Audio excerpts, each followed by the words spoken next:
The moment Margaret Hollister walked into the Silver Dollar Saloon that autumn afternoon, the whole place shifted. I felt it like a change in air pressure before a storm. But I didn't know yet that this moment would define the rest of my life. I was nursing whiskey at my corner table when she appeared. A thin woman in a worn dress, holding her daughter's hand like it was the only solid thing left in the world. The saloon went quiet. That's how you know something matters. She didn't belong there. Everyone could see it. But there was something in the way she held her chin up that made you understand she wasn't there for trouble. She was there because trouble had already found her. I'd only met Margaret Hollister once before, maybe 6 months back at the general store. Her husband David had died 2 years prior, thrown from a horse, lingered 3 days with pneumonia, then the ground took him. She'd been trying to keep the Broken Wheel Ranch running alone ever since. Most folks in Redemption Valley figured she was a ghost story by now, just waiting for the foreclosure notice. "I need work," Margaret said to Jake Williams behind the bar. Her voice was steady, but her hands were trembling. "Any work. I can wash, cook, clean. I'll work for food." Jake shifted his weight, uncomfortable. A respectable woman in a saloon asking for work was a scandal waiting to happen. "Margaret, I can't afford.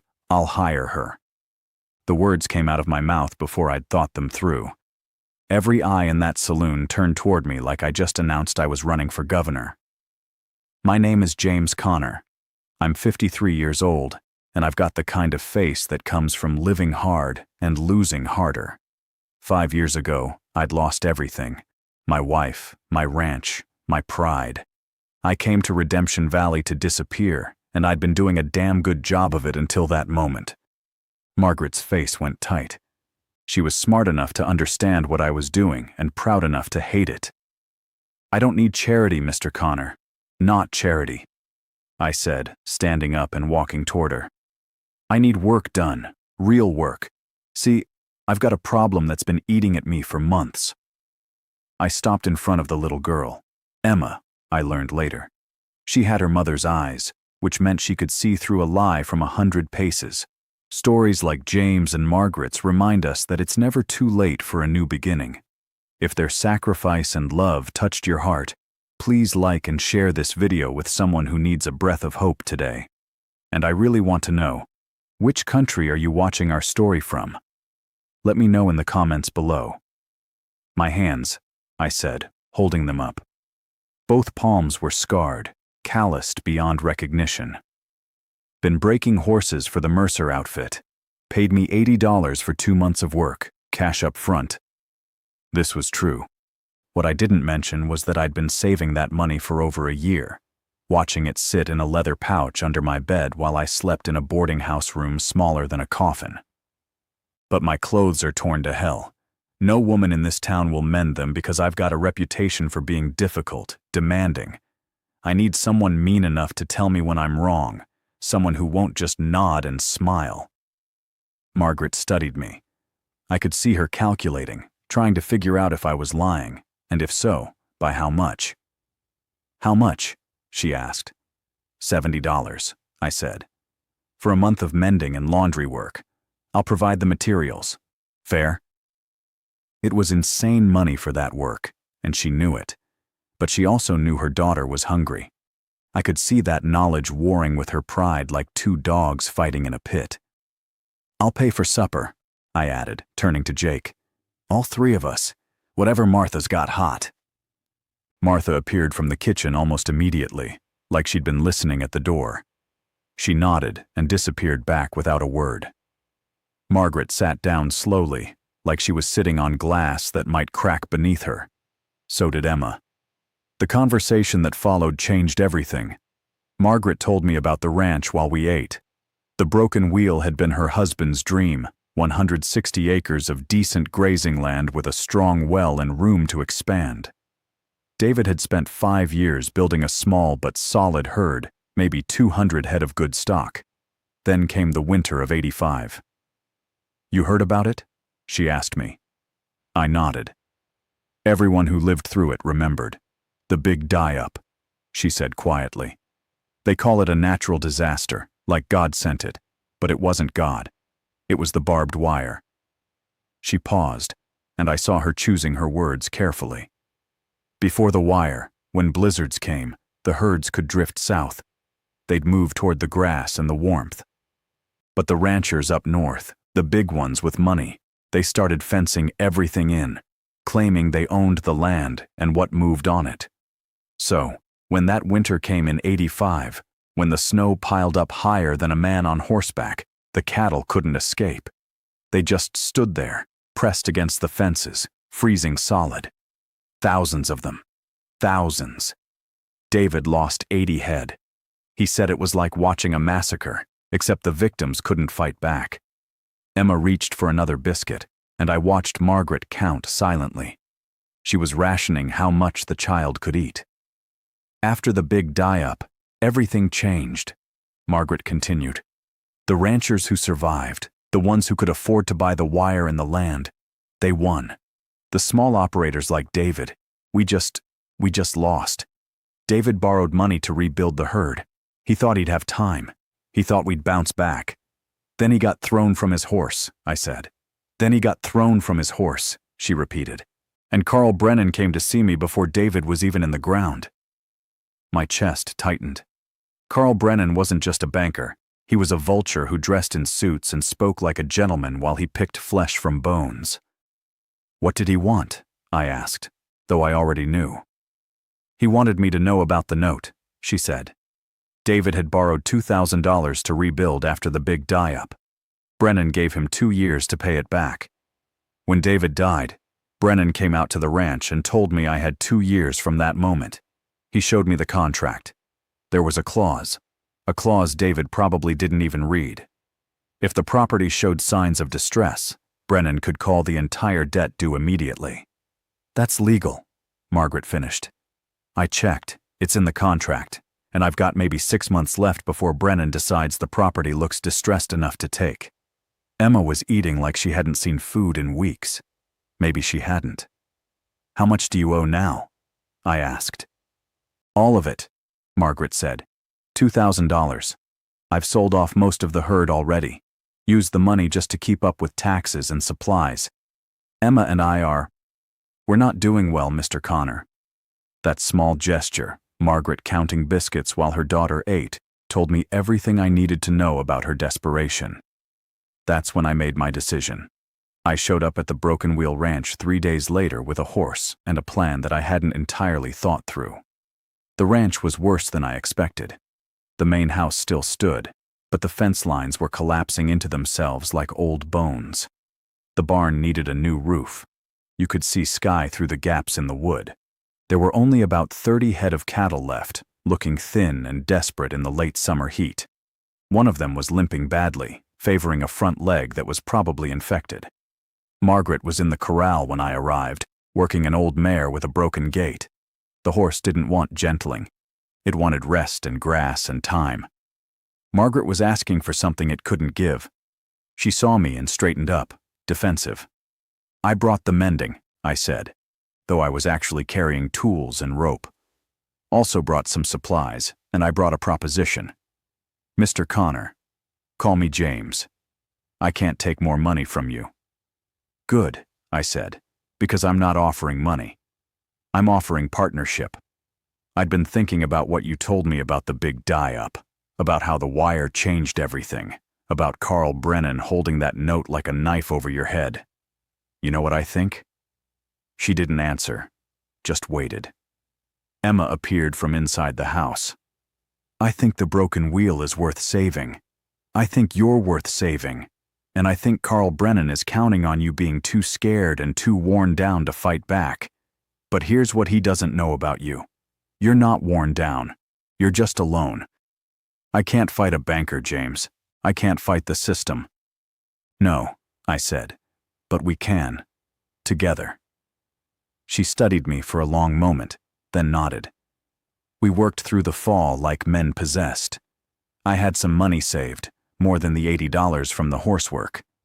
I'd inherited a small amount when my sister passed 3 years back, but I'd never talked about it because talking about it meant facing the life I'd been hiding from.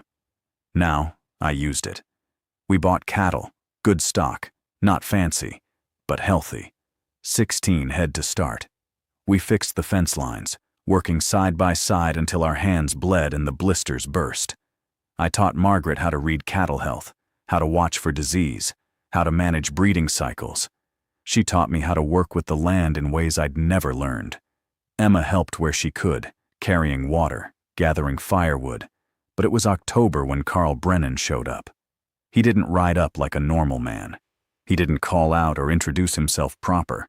He just appeared on the property like a vulture, circling, inspecting, calculating, seeing nothing but assets to be liquidated. He wasn't riding a working horse. His mount was expensive, groomed like it was going to a party. Brendan didn't wear the clothes of a working man. His suit was tailored, his boots were polished, and when he looked at the broken wheel, he didn't see a ranch. He saw numbers on a ledger. "Mrs. Hollister," he said, stepping down from his horse with the confidence of a man who'd never been told no in his life. "I came to discuss the note." Margaret had gone pale, but her voice was steady. "The note is on schedule." "Actually, it's not," Brendan said, pulling a piece of paper from his jacket. He didn't hand it to her. He just held it up like proof of the crime. "There's a clause. Perhaps your husband didn't explain it to you. If the property shows signs of distress or inability to maintain the debt, I can call the full amount due immediately. 30 days notice." I stepped forward. "The ranch isn't in distress. We're working it, improving it." "And you are?" Brendan asked, looking at me like I was something he'd found on his boot. "James Connor. I'm a partner here." "A partner without legal standing?" Brendan said smoothly. "The note is between the Hollister family and the bank. That's all that matters legally." He turned back to Margaret, and I saw the cruelty in his eyes. This wasn't business to him. This was entertainment. $2,000, 30 days, or I execute the mortgage and take possession of everything. The land, the improvements, the livestock, everything. He said it like he was offering her a gift. "That's not legal," I said. But even as I said it, I knew it probably was. "It's all in the contract her husband signed," Brendan said, and he actually smiled. "There's a clause for early termination if the property shows signs of distress, and this property clearly is distressed. The fences were down when I rode up. The house roof is failing. The cattle are thin. I'd say that qualifies." He walked back to his horse, mounted up like he was climbing into a throne. 30 days, Mrs. Hollister," he said, "not a day more. After that, this property belongs to the bank." After he left, Margaret sat on the porch and didn't cry. That bothered me more than if she had. Crying would have meant she still had hope. The silence meant she'd already surrendered. "We can do this," I told her, though the numbers in my head were screaming that we couldn't. "We have 30 days. We sell the cattle we've got, 30 head, plus the 16 we bought. That's enough to get maybe $800. That leaves $1,000, Margaret said. "We don't have it, James. We don't have anything." I sat down beside her on that old wooden porch, and I took her hand. "I do," I said quietly. I told her about my sister then, about the inheritance I'd been too broken to use. I told her I'd keep enough to survive on, but the rest, over $1,000, I'd use to back a loan. I told her I'd risk everything because I couldn't watch her and Emma disappear. "Why?" she asked, and her voice cracked like old leather. "Why would you do that? You barely know us." "Because I love you," I said. "Because when I look at you, I see someone I failed to save once before, someone I lost because I wasn't strong enough, and I'm not losing you. Not if I can help it, not if I can do something about it." She cried then, long, deep sobs that came from somewhere buried so deep I wasn't sure she knew it was there. We made the deadline. It was close, desperately close. We sold every head of cattle except 5 breeding stock that we'd need to rebuild. I took out a loan that would take me 10 years to pay back. Every dollar was borrowed against a future that wasn't guaranteed. On day 29, Margaret walked into Carl Brennan's office with a banker's draft for exactly $2,000. I watched from outside through the window. I saw Brennan's face when he realized what had happened. He lost. His prey had escaped. We were married 2 weeks later in the small church in Redemption Valley. Half the town came. Jake and Martha from the saloon, the blacksmith, the doctor. People who'd watched Margaret struggle and who understood that sometimes a man's willingness to risk everything is the only currency that matters. The first winter together was brutal.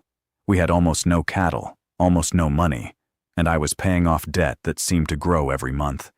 But we had each other, and we had the land. Emma slowly learned what it felt like to eat regular meals and go to bed without worrying.